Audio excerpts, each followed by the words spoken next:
Pero, tinanong ni Leon si Elcid kung bakit hindi pa daw nakasulat doon ang 7-star sword sa kanyang mga skill. Galit namang sinabi ng spirit na bakit naman iyon mapupunta doon kung hindi pa naman niya ito natututunan. Ang 7-star sword ay kilala din sa pangalang Grand Chariot at inimbento ito ng hero na si Roderick nung nag-uumpisa pa lang siya.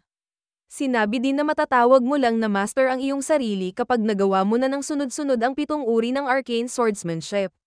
Sinabi ng ating bida na gusto muna niyang matuto ng kahit isa doon bago makalaban ang mga males para meron man lang daw siyang palag. Sinabi naman ni Elcid na kapag natutunan niya iyon ay kahit sinong tao na mas mababa sa master rank ay madali na niyang matatalo. Ginanahan naman doon ang ating bida at sinabing dahil imposibleng matalo niya ang lahat ng tao sa slums sa loob lang ng 2 buwan ay kailangan niyang ng trump card. Agad na nitong niyaya si Elcid para magumpisa na agad mag-ensayo pero pinigilan naman siya nito agad. Tinanong ni Leon kung bakit at tumingin ang spirit sa labas at sinabing meron silang mga bisita. Tinignan ito ng ating bida at hindi niya kilala ang mga ito kaya inisip nila kung ano kaya ang kanilang gusto. Sinabi naman sa kanya ni Elcid na hindi naman daw niya nararamdaman na masama ang balak nila dahil hindi daw sila malakas at hindi din sila kabilang sa males. Sinabi pa nito na hindi daw sila pumunta doon para makipaglaban at malamang daw ay galing ang mga ito sa gitna ng slums. Makalipas ang ilang sandali ay bumaba na si Leon at pinuntahan na ang mga naghahanap sa kanya. Agad naman tinanong ng isa sa kanila kung ang ating bida daw ba ang tinatawag nilang sweeper at sumagot naman agad ito na oo.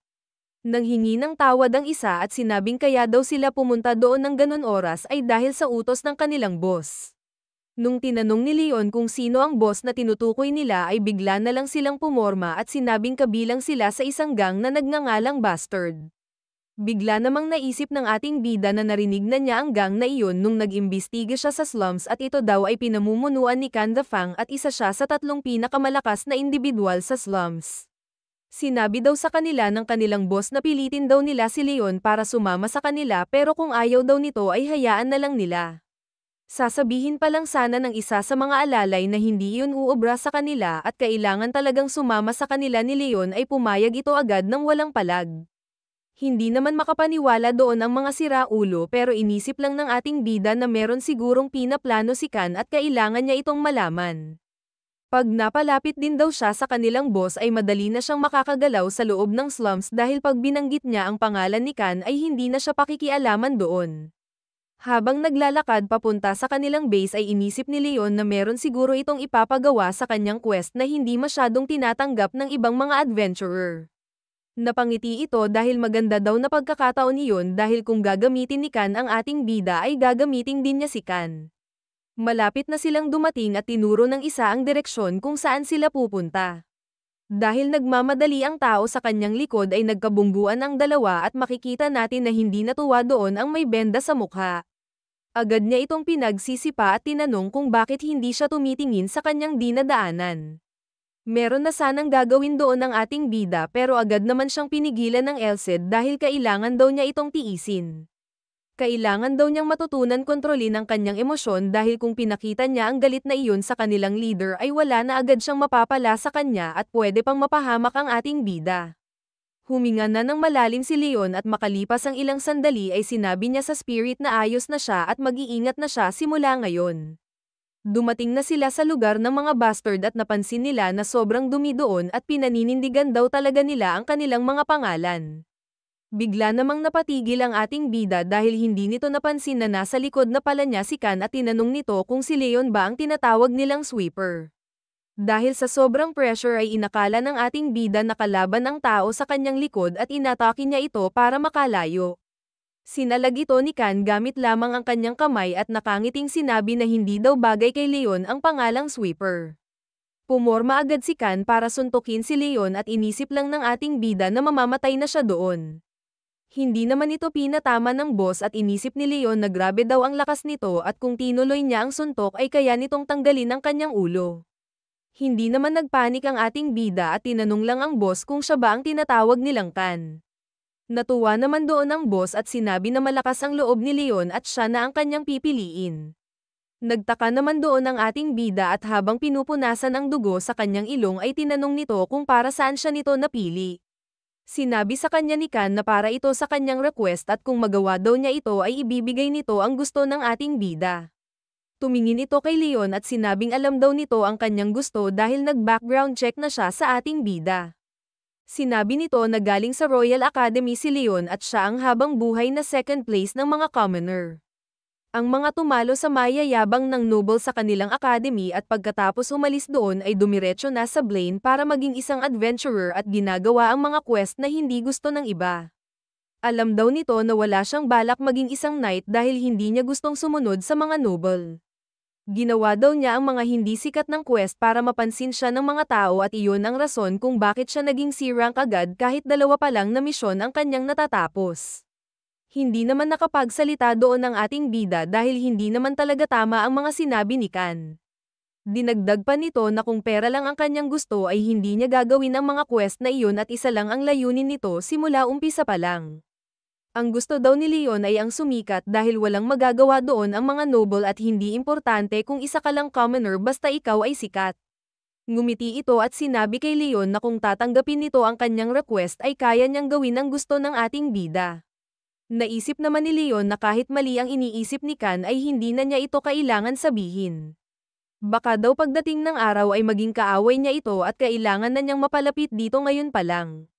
Lumipat sila sa opisina ni Kan at sinabi nito sa ating bida na nag-iingat ang slums sa mga tao sa labas pero hindi naman daw nila ito pinagtatabuyan. Ang lugar daw kasi na iyon ay tumatakbo sa survival of the fittest at kung meron kang lakas ay pwede ka doon. Sinabi din ni Kan sa ating bida na merong mga pumunta sa slums 3 to 4 months ago at gusto nilang kunin ang kapangyarihan doon. Hindi niya ito masyadong pinansin dahil akala niya ay wala lang ito pero wala na siyang nagawa nung sinakop nila ang 23rd at 25th district ng slums at meron silang natagpuang mahigit 200 bangkay sa loob lamang ng isang araw. Bigla namang naalala ni Leon ang mga phantom armors at inisip na ang Males siguro ang tinutukoy nito. Sinabi naman ni Kan na merong 3 tao na naghahati-hati ng karapatan sa slums. Ang una ay ang tinatawag nilang Gold Pig na si Simon at siya ang nagpapautang sa mga tao doon. Ang pangalawa ay ang hindi kilalang assassin na hindi pa nakikita ang itsura at ang tawag nila sa kanya ay Coffin Keeper. Mayabang nitong sinabi na siya ang pangatlo at ang nasa taas nilang lahat at ang pinakakinakatakutan sa slums. Ang 23rd at 25th district daw ay nasa teritoryo ni Simon at ang pagkawala ng mahigit 200 tao doon ay napakalaking epekto sa kanyang katayuan. Kaya, ang naisip niyang gawin para matigil iyon ay kumuha siya ng mga mercenary na D-rank hanggang B-rank para tapusin na ang grupo na iyon. Nagulat ang ating bida nung sinabi sa kanya ni Kan na walang nakaligtas sa mga mercenary na iyon kahit isa. Agad namang tinanong ni Leon ang boss kung sino kaya sa tingin niya ang nasa likod ng mga iyon at sumagot lang ito na hindi niya alam.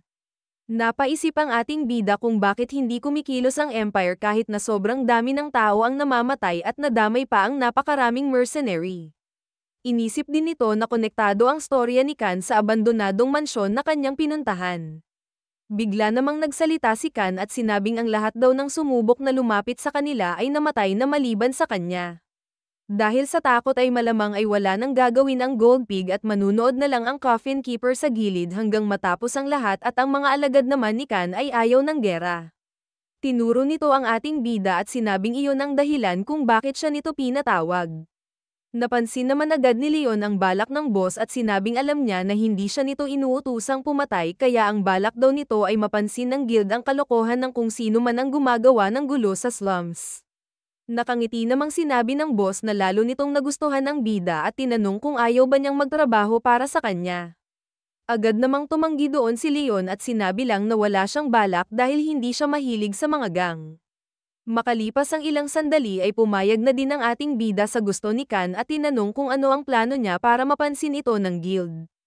Inabot nito ang isang papel kay Leon at makikita natin na hindi ito makapaniwala sa kanyang mga nakita. Punong-puno daw iyon ng mga ebidensya ng mga taong pinapatay sa slums at ginagawang sakripisyo ng Males. Nagalit ang ating bida sa kanyang mga nakita at tinanong si Kan kung bakit hindi na lang niya iyon ipakita agad sa guild. Sinabi naman sa kanya ng boss na hindi daw iyon ganon kadali dahil hindi naman maniniwala ang guild sa isang gang leader kahit na puno pa ito ng ebidensya. Dahil sa gagawin ni Leon ay siya daw mismo ang magiging pruweba ni Kan at dahil doon ay wala nang magagawa ang guild kundi ang umaksyon. Inabot na nito sa kanya ang isang sandata at isang lalagyanan na merong laman. Tinignan itong mabuti ng ating bida at sinabi sa kanya ni Kan na iyon daw ang kanyang marka. Pag pinakita niya iyon kahit kanino sa slums ay walang magtatangkang umatake sa kanya maliban lang sa Coffin Keeper. Ang lalagyanan naman ay merong mga magic scrolls at pwede daw niya itong gamitin kung kailangan niya o kaya naman ibenta na lang para sa pera.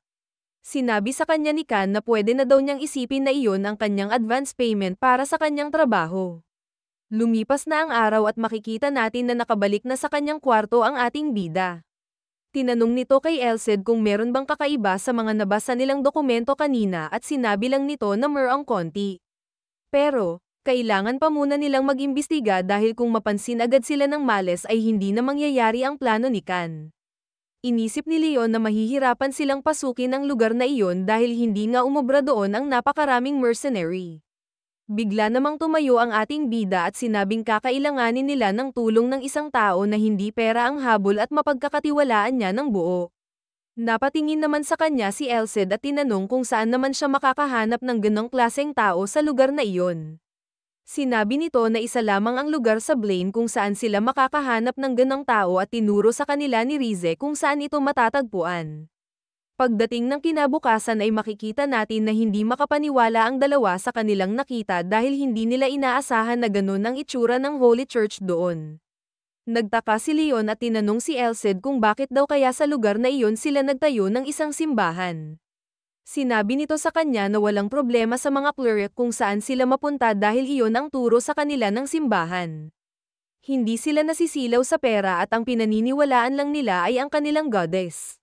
Dahil doon ay nagpa siya ng tumuloy si Leon at sinabing wala na talaga siyang magagawa dahil kailangan niya ng tulong. Kahit naman daw sabihin nito sa kanila na siya ang napiling hero at nasa kanya ang Holy Sword ay hindi ito ipagkakalat ng mga cleric basta sabihin lang niya ito sa kanila. Kumatok na ang ating bida sa simbahan at tinanong siya agad ng tao sa loob kung sino siya. Sumagot ito na siya ay ang adventurer na si Leon at pumunta siya doon dahil meron siyang kailangang sabihin sa bishop ng simbahan. Bigla naman niyang napansin ang kanyang arwa at sinabing nagre-react daw ito sa taong kausap niya sa likod ng pinto. Binuksan na nito ang pinto at nagpakilala agad ang lalaki at sinabing siya ay si Cesare at siya ang bishop ng simbahan na iyon. Hindi naman makapaniwala doon ang dalawa dahil hindi nila inaasahan na isang elf ang bishop ng isang simbahan. Pinapasok na ni Cesare ang ating bida sa loob at sinabing nagulat siguro siya dahil isang elf ang bishop ng simbahang iyon. Pinaliwanag nito na mahal ng goddess ang lahat ng lahi kaya binigay niya ang kanyang lahat para dito. Pinuri din nito si Leon at sinabing narinig nito ang kanyang mga ginawang quest sa sewer at sa castle walls ng Blaine. Dahil daw sa kanya ay gumanda kahit papaano ang kalagayan ng mga mamamayan sa kanila at alam daw niya na natuwa doon ang goddess. Pagkatapos magpasalamat sa kanya ng ating bida ay bigla itong naging seryoso at tinanong kung bakit siya pumunta doon.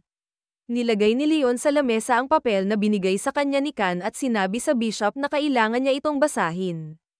Pagkabasa ni Cesare doon ay makikita natin na hindi niya ito nagustuhan at sinabi na kailangan ito agad pagtuunan ng pansin ng simbahan.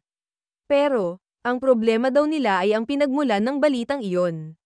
Hindi daw maniniwala ang simbahan kung galing ang balitang iyon sa isang gang leader at kakailanganin pa nilang kumuha ng sarili nilang tao para imbestigahan ito ng personal.